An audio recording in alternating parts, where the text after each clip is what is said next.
What is strategic planning?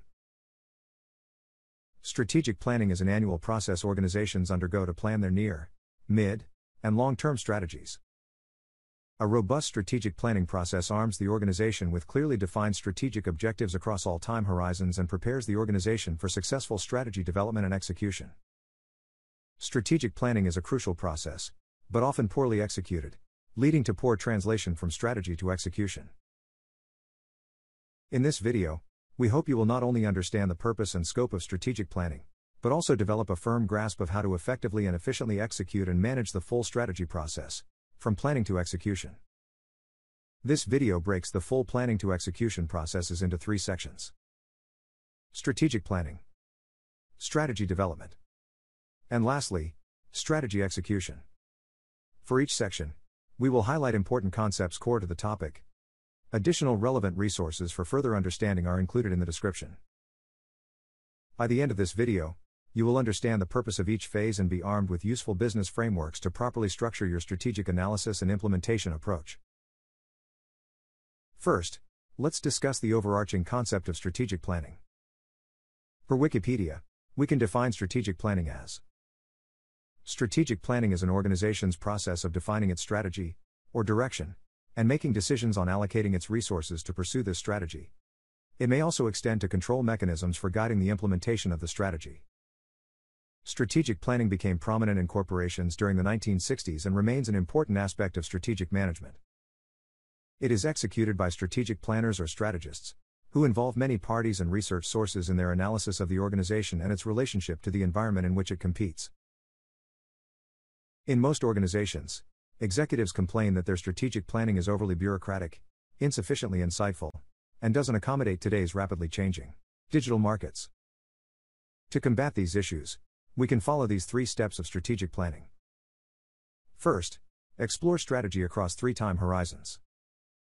Second, encourage productive and stimulating strategic dialogue. Thirdly, engage a broad, decentralized group of stakeholders. In the initial explore step, the 3 time horizons we want to explore can be defined as short-term, 1-year timeframe, medium-term, 3 to 5 years timeframe, and long-term, 5+ years. Each horizon is uniquely considered and has different objectives. This PowerPoint slide helps us visualize these 3 time horizons. When we evaluate the short-term horizon, the objective here is to challenge the current strategy, evaluate progress, and explore options to accelerate execution. The scope is around products, regions, and functions. As we explore the short-term strategy, it's important to encourage a culture of creativity and real dialogue. We should seek to avoid a budget-focused process and discussion. The purpose in the medium-term horizon discussion is to enumerate the steps necessary to realize the vision. The scope is around the business unit. Our focus in this horizon is to develop clear, actionable business plans that describe the multi-year strategic initiatives to transform vision into value.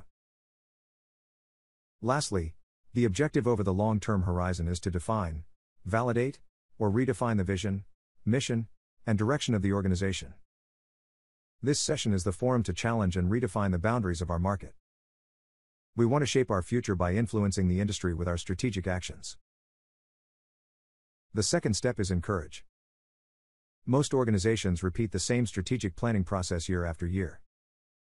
This leads to a situation where year after year, the usefulness of the strategic planning process deteriorates, as most analyses become adjustments of last year's analyses.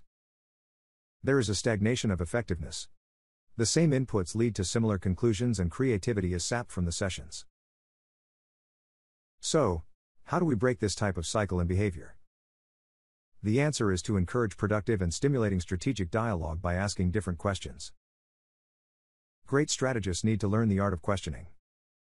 Here are a few guiding principles around this regard. First, questions shouldn't be too broad. For example, how do we disrupt the industry? Questions also shouldn't be too narrow. For example, what should the pricing be? The leadership team should engage in a strategic workshop to articulate and prioritize key questions we need to answer in the next 3 to 5 years. Once the right questions are selected, we can have teams address these questions.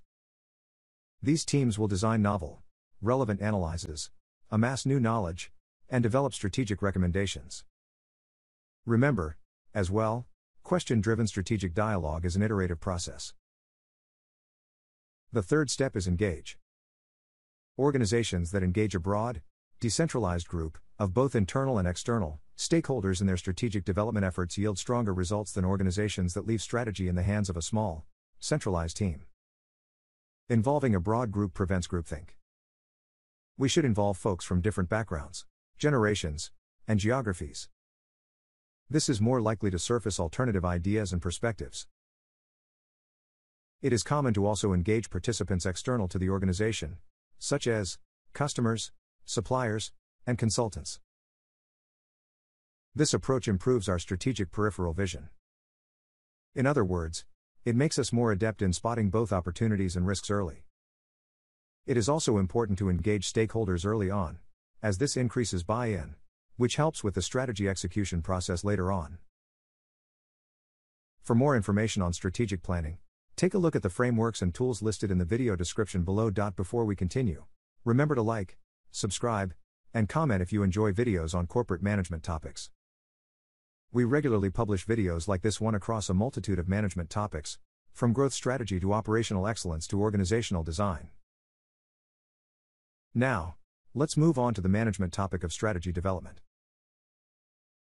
With the right process in place for a productive and robust planning, we now need to ensure we have the right tools and philosophies to formulate a well-thought-out strategy that is appropriate for our competitive and organizational situation. The good news is there's a plethora of research and consultative frameworks on strategy development and strategic thinking, perhaps more so than any other management topic. There are literally hundreds of strategy development frameworks developed by strategists, academics, and consulting firms. This is also the bad news. As there are so many tools available, it can be difficult to determine what the right approach is for our organization. To help navigate through the available tools, let's take a look at the Strategy Framework Canvas, or SFC. The SFC is a unifying choice framework that guides us in selecting the appropriate strategy for the circumstances at hand and execute it effectively. This model is particularly useful for large organizations that are now stretched across a more diverse and faster changing range of business situations. SFC identifies 5 distinct archetypal approaches to strategy: classic, adaptive, visionary, leader, and renewal. Let's elaborate on each strategy category. The classic approach is the most common approach. In this situation, the market is predictable, basis of competition is stable, and strategy is sustainable. Classic strategy is achieved through sustainable competitive advantage by positioning our organization optimally in an attractive market. Since the basis of competitive advantage within these environments is known and non-malleable, advantage can be based on superior scale, differentiation, or superior capabilities. The most well-known strategy frameworks are the classics. These include the likes of Porter's 5 Forces, the BCG Matrix, the Value Disciplines Model. We have videos on all of these classic strategy frameworks published on our YouTube channel. The second category is adaptive strategy. We use the adaptive approach when the environment is neither predictable nor malleable. There is continuous disruption in the market. Unlike the classic approach of sustainable competitive advantage, the foundation to the adaptive approach to strategy is the notion of serial temporary advantage. Within unpredictable and non-malleable environments, the emphasis is on continuous experimentation and real-time adjustment, as opposed to long-term analysis and planning. Because advantage is temporary, we focus on means and not ends. Examples of adaptive frameworks include time-based competition, temporary advantage, and adaptive advantage. The third approach is visionary strategy. We take the visionary approach when we can reliably create or recreate an environment by some degree of predictability by seeing an opportunity and pursuing it single-mindedly. Visionary approaches are most frequently associated with entrepreneurial startups. However, large organizations increasingly need to adopt this approach for themselves, as well. Examples here include Blue Ocean Strategy, The Innovator's Dilemma, and Value Innovation. The next category is leader strategy. The leader approach is used when the environment is unpredictable, but malleable. We can shape or reshape the whole industry. A leader approach both allows and requires an organization to collaborate with others in a diverse ecosystem that distributes risk, supplies complementary capabilities and resources, and builds the market quickly through strength in numbers. Examples of leader frameworks include networks, ecosystems, and platform strategies. Lastly, the renewal strategy approach is used when the environment is harsh. This type of strategy aims to restore the vitality and competitiveness of the organization. In such a harsh environment, the existing circumstances prevent the current way of doing business from being sustainable. The first step is to change course to preserve and free up resources. Examples here include any type of business transformation strategy and business turnaround strategy. Once we determine the type of strategy approach to take, the next step is to adopt a strategy development framework most befitting. Key considerations include our corporate culture, organizational structure, leadership style, competitive positioning, and core competencies, to name a few. The strategic analysis and strategy formulation process typically also involves a SWOT analysis. SWOT is the acronym for strengths, weaknesses, opportunities, and threats. A SWOT analysis allows us to analyze the internal and external factors that can affect the success of the organization. Strengths and weaknesses are internal factors, while opportunities and threats are external factors. By identifying these factors, we can develop strategies to maximize our strengths, minimize our weaknesses, take advantage of opportunities, and protect against threats. For more information on strategy development, take a look at the frameworks referenced in the video description below. Also, in the description, we will include a link to a free primer on strategy development. This is a downloadable 54-slide presentation that introduces 12 powerful business frameworks spanning both strategy development and strategy execution. It covers several of the frameworks referenced earlier, such as Porter's 5 forces, the BCG matrix, and SWOT analysis. Now, on to the last section, strategy execution. Strategy without execution is merely theory. Every organization has a strategy. But, did you know the majority of strategies fail? Numerous studies from top consulting firms, including McKinsey, Bain, and BCG, and the Harvard Business Review have shown approximately 70% of strategies fail due to poor execution.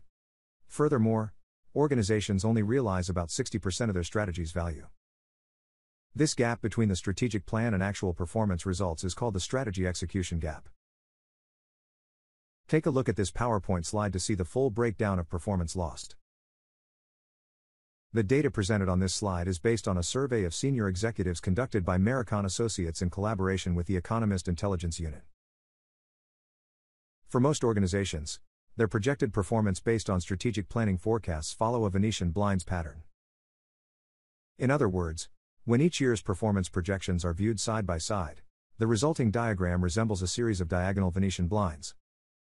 This pattern signifies a deeper issue of an institutional practice of setting unrealistic goals, which has damaging impacts to the organization's culture. Let's discuss 3 guiding principles to follow to close the strategy execution gap. Principle 1 is, keep it simple. In most organizations, strategy is a highly abstract concept, often misused to be synonymous with vision or aspiration. It is likewise something that's not easily communicated or translated into action. Resultantly, a link between strategy and performance cannot be drawn, because the strategy itself is not sufficiently coherent and concrete. On the other hand, high-performing organizations avoid long, drawn-out descriptions of lofty goals. Instead, they utilize clear, succinct language describing their course of action. By being very clear on what the strategy is and isn't, we can keep all employees headed in a unified direction. The second principle is, use a rigorous strategy execution and deployment framework. To be productive, the dialogue between corporate and the business unit about market assumptions must be conducted within a rigorous framework. Examples of such strategic management frameworks include Hoshin Conry and the Balanced Scorecard. For more information, we have linked to these frameworks as well as several other strategy deployment frameworks in the video description. The specific framework used to ground our strategic planning isn't the most important. What is critical is that the framework establishes a common language for dialogue between corporate and the business units, one that also unifies on the strategy, marketing, and finance teams. Without such a framework, it is difficult for management to determine whether the financial projections are reasonable and realistic. Thus, management can't know with confidence whether performance shortfall stems from poor execution or a poor plan. Principle 3 is continuously monitor performance. High-performing organizations utilize real-time performance tracking. They continuously monitor resource deployment patterns and their results against plans, leveraging continuous feedback to reset planning assumptions and reallocate resources accordingly. This real-time approach allows management to identify and find flaws in the plan, as well as shortfalls in execution, and to avoid confusing one with the other. Continual performance monitoring is particularly important in highly volatile industries. In such environments, events outside the organization's control can render a plan useless. We have also included links to resources on performance management in the video description. What are your thoughts on these 3 principles of closing the strategy execution gap? Leave your thoughts in the comments below. If you are interested in becoming an expert on strategy, take a look at our offering called the Strategy Development Stream. This is a collection of close to 100 best practice frameworks covering all aspects and phases of strategy, many of which have been referenced in this video. Our frameworks are based on the thought leadership of leading consulting firms, academics, and recognized subject matter experts. Links to our relevant offerings are in the description. For effective strategy development and strategic planning, we must master both strategy and tactics. Our frameworks cover all phases of strategy, from strategy design and formulation to strategy deployment and execution, as well as all levels of strategy, from corporate strategy to business strategy to tactical strategy. Many of these methodologies are authored by global strategy consulting firms and have been successfully implemented at their Fortune 100 client organizations. We have included links to all frameworks referenced in this video in the video description. If you have any questions, please leave them as comments below. If you enjoy these types of videos on business frameworks, methodologies, and management models, then be sure to like this video and subscribe to our channel. Also, check out Flevy.com directly for thousands of best practice business frameworks and tools. We regularly publish videos like this one across a multitude of management topics, from business model innovation to corporate transformation to go-to-market strategy.